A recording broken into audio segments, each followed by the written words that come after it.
अयोध्या में दिल्ली के छात्र आंदोलन के समर्थन में फैजाबाद बार एसोसिएशन के अधिवक्ताओं ने कचहरी परिसर में प्रदर्शन किया। अधिवक्ताओं ने नजूल कार्यालय के सामने एकत्र होकर भारतीय संविधान की प्रस्तावना का सामूहिक वाचन किया और लोकतांत्रिक मूल्यों, अभिव्यक्ति की स्वतंत्रता तथा नागरिक अधिकारों की रक्षा का संकल्प लिया। इसके बाद अधिवक्ताओं ने शांतिपूर्ण मार्च निकालकर डॉक्टर भीमराव अंबेडकर की प्रतिमा पर माल्यार्पण किया और नगर मजिस्ट्रेट को ज्ञापन सौंपा।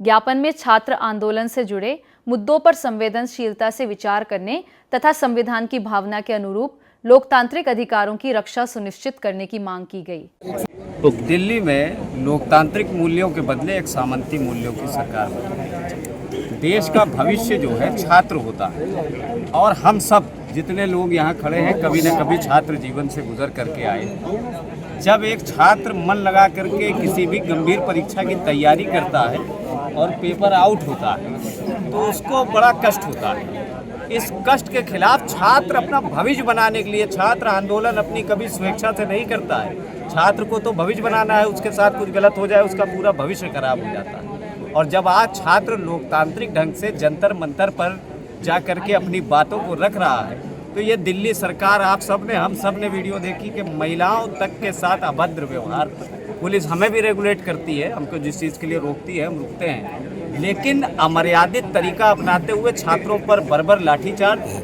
आज फैजाबाद अयोध्या के सभी पूर्व पदाधिकारीगण, अधिवक्तागण, सैकड़ों की संख्या में अधिवक्तागण, सब ने माननीय जिलाधिकारी महोदय को ज्ञापन दिया है। केंद्र के मंत्री धर्मेंद्र प्रधान जी, जिनका इस्तीफा आज पूरा देश मांग रहा है, ऐसा क्या कारण है कि जब पूरा देश एक मंत्री के खिलाफ लामबंद है तो इस संवैधानिक मूल्यों में सरकार उसका इस्तीफा करा दे, घटना का पटाक्षेप हो जाए। ये सरकार की हठधर्मिता को दर्शाता है। देखिए, सोशल मीडिया पर हमारे प्रधानमंत्री जी ने बोल तो दिया, लेकिन क्या उस लाठीचार्ज के बारे में कहा कि यह गलत हुआ? क्या उसके विरोधी, उसके जो दोषी लोग हैं, क्या उनके खिलाफ कोई कार्रवाई हुई? क्या जो प्रदर्शनकारियों के साथ बर्बर व्यवहार हो रहा है इसमें कोई परिवर्तन आया? तो ये राजनीतिक जुमला भी हो सकता है भाई। जब प्रैक्टिकल में आएगा तो हम भी इसको स्वागत करेंगे कि छात्रों के लिए अच्छा किया।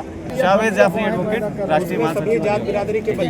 दिल्ली जंतर मंतर पे जो छात्रों के साथ बर्बरता की गई है, हम लोग जितने भी लोग यहाँ पर खड़े हैं, चाहे अधिवक्ता साथी खड़े हो, हमारे पत्रकार भाई भी यहाँ खड़े हैं, पुलिस सुरक्षा में लगे पुलिसकर्मी भाई भी खड़े हैं, जितने लोग भी पढ़ा रहे हैं अपने औलाद को आगे बढ़ाने के लिए पढ़ाते हैं, जितने भी साथी यहाँ खड़े हैं, हम लोग अगर विद्यालय अपने बच्चों को सुबह उठ के भेजते हैं तो सोचते हैं हमारे बच्चे इस देश की व्यवस्था में इन्वॉल्व हों, इस देश की अच्छे अच्छे जगह पहुँचे, हमारे बेटे भी डॉक्टर, इंजीनियर और वकील ये सब बन करके हमारे देश की व्यवस्था में इन्वॉल्व हों। जब इस देश की शिक्षा व्यवस्था को कमज़ोर करने के लिए जो सरकारें दिन भर काम कर रही हैं, क्या ज़रूरी है? जंतर मंतर पे जो हमारे नौजवान साथी बैठे, हमारी बहनें और बेटियाँ बैठी हैं, वो उनकी मांग क्या है? उनकी मांग कोई ऐसी नहीं है जिस मांग को आप नहीं सोच सकते हो। उनकी मांग शिक्षा की है। देश की आज़ादी के दरमियान 3 बातों को रखा गया था, शिक्षा, चिकित्सा और सुरक्षा।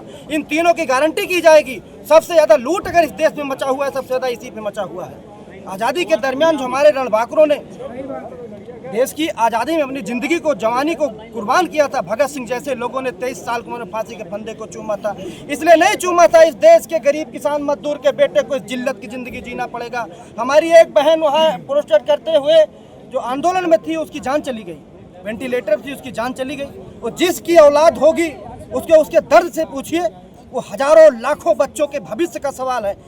उसके बाद शिक्षा की बात आती है, हम लोग जब कॉलेज जाते हैं, वहाँ एडमिशन करवाते हैं, तब वहाँ पता चलता है कि 5 से 6-7 लाख तक हम लोगों का पूरा हिसाब होता है।